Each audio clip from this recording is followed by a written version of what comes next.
Today's guest, Tim Jensen. He's a Marine Corps veteran. He serves as the Chief Brand Officer of Grunt, which is a fast-growing e-commerce and retail patriotic brand. Tim, I want to welcome you to the House of Bricks. It's good to be with you, Adam. Thanks for having me on the show. When you left the service, what were some of the challenges that you faced? The Marine Corps does a really good job of getting you prepared to go out and do some very dangerous and lethal things. I felt confident that they gave me everything I needed to do to go kill the enemy.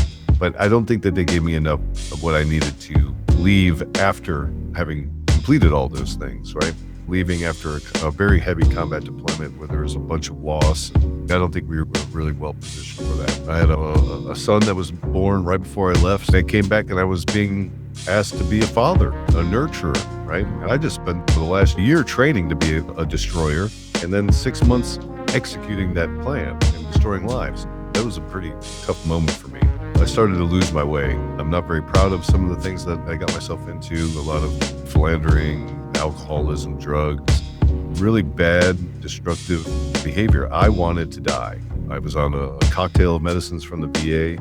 I worked during the day. I bounced at one of the most violent biker bars on the south side of Chicago at night, just hoping that I would get my ass kicked, that I didn't have to wake up and do it again tomorrow.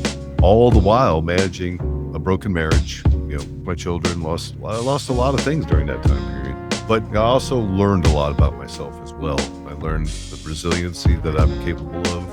I learned that I do have a lot of discipline. It was a very dark period for about 3 to 4 years. I'm thankful that I made it out. I'm thankful that I was able to break away from the medication that they had me on. I'm thankful that I was able to repair a lot of the relationships that I've destroyed, mostly with my ex-wife and my children. Some of the things you're saying you were going through, how did you get out of that situation? Did you reach out to somebody? That's a great question, Adam. That's one of the issues that I work on with the Grunt Foundation today is the overprescribing of psychotropics within the veteran community.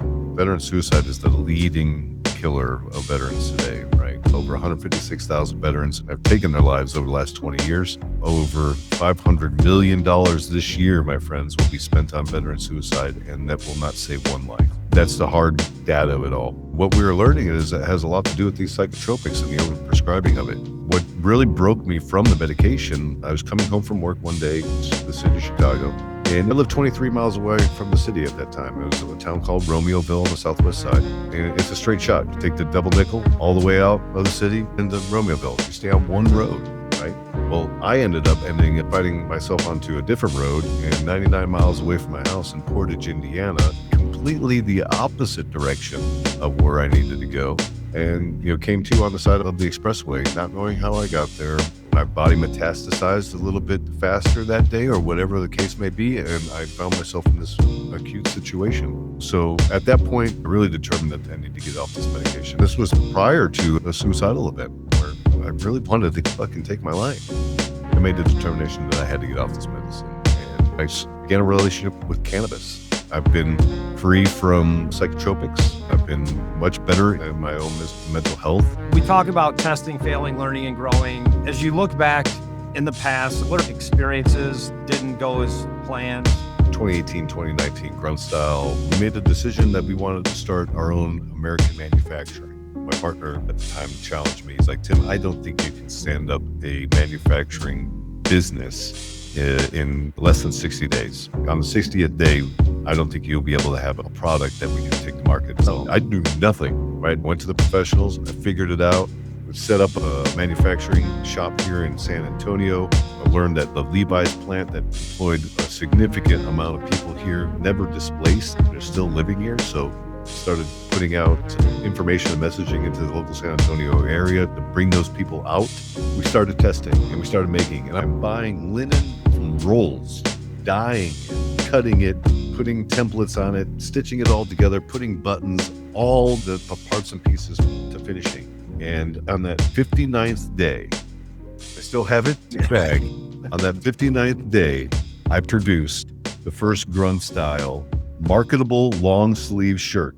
I was quite proud about it. We stood up an American manufacturing using all American employees. And then we hit some really bad cash positions coming into 2019, and we had to shut the whole thing down. And that was probably, in my total career, the worst part that I had to ever go through as a leader, right? And, I've lost lives as a Marine leader in combat, but we knew what we were going into. We knew that lives were going to be lost. I think this was a little bit different for me in a learning situation of having to lay off an entire division of people that I just stood up and I was so overly proud of and screaming from the rooftops that we were able to accomplish this thing. And then less than 60 days later, had to shut the whole business down. So the whole life cycle of that thing was like 6 to 9 months. Right. That was a very tough situation for me, and it still makes me sad to this day. But where is Grunt Style today, and what is your vision for it, 5 years from now? Where do you want this to be? Today, Grunt Style is the largest veteran patriotic apparel provider in the entire country, hands down, bar none, full stop, right? And I don't think that there's anyone that's even close to us. Where do I see the company in 5 years? Well, I hope to see it continuing to be the leader in veteran patriotic apparel, right? We're right now a $130 million business. Right? I think in 3 years, we'll be a $250 million business because the growth is showing that direction. I hope in 5 years that I've shut down the Grunt Style Foundation because we've achieved all of its mission objectives. Reduce veteran suicide. We've expanded veteran healthcare to capture all the exotic cancers that are killing the GWAT cohort, which we did with the PACT Act. We want to bring alternative modalities to therapy, psychedelics, and hyperbaric chamber therapy. If I can achieve all those things in the next couple of years, I'll shut down the foundations. We've achieved all of our objectives. We are a business of action, here to build community and really put a light to the global war on terror veteran who came out of middle America, USA, to stand up and fight for what they believed in at a time where the world was upside down and we were caught in the middle of religious war that we've never expected. So I think those Americans need to be recognized and never forgotten. It was the longest war of our history as a country, and some of the greatest Americans, I believe, the second greatest generation is within this cohort. That's where we are today and where we're going in the future. And I ask all of your listeners to join us for that journey. How much do we spend on veteran suicide prevention right now? Yes, a big number. So this year in 2025, the Veterans Health Administration will spend over $577 million on suicide prevention programming. That's just the suicide prevention program. The total line item budget for the VA for 2025 is something to the tune of $3 billion. And you don't think it's making an impact? Not one bit. In the last 20 years, we've spent over $1 trillion on suicide prevention. Where is all the money going? And why are we not seeing a reduction in the numbers? We're seeing them go this direction. Last year was like 300 deaths by suicide in the veteran community. This year, they're anticipating over 6,400. So we're not going down. That money is not doing anything. There's 40,000 veteran service organizations in the United States that all say that they're geared toward veteran suicide. What the hell are they doing? 9 million that's currently receiving care in the VHA. Here's a startling number for you. Almost 70% of them are being prescribed psychotropic medicines.